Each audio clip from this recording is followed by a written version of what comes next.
I'll give you a really fun, geeky way that we personalization experiment that we just ran. We got excited about this a new book called Drunk Tank Pink, which is done by this marketing and psychology professor at NYU, who's talked about all the psychological cues that you can use to boost conversion and giving. And one of the things he found is that you are much more likely to donate to hurricane relief if the hurricane shares your name.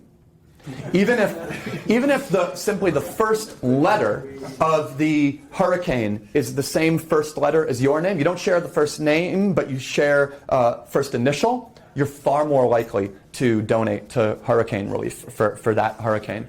And so that sort of got us to thinking, and we were like, whoa, we've got 40,000 projects live on the site, and at any moment we've probably got, 20,000 different teacher names represented on our site.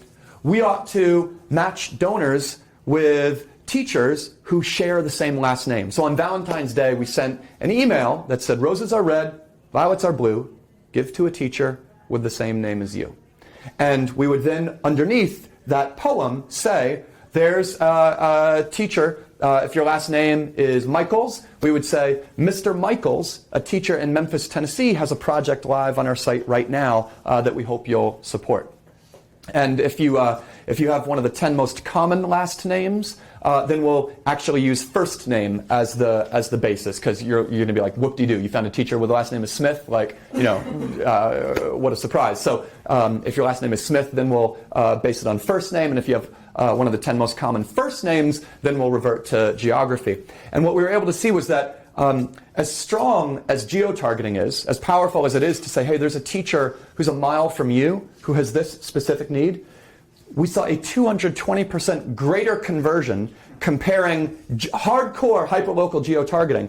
We did 220% better than that when we matched you up with a teacher whose last name is the same as your last name, even if they were 8 states away from where you're located, even if the project that they were submitting was topically totally different than what you're passionate about subject-wise. And so we're also now just rolling out a notification that on your birthday, because of Facebook Connect, we know the birthdays of about 20% of our donors, and so we'll let you know about projects from teachers who are also celebrating their birthday on the same day as you. And we're excited about the potential there, because you know how, right, like if you meet someone who shares your same birthday, that's like way more awesome, and you feel like way more kinship than if you even share the same last name.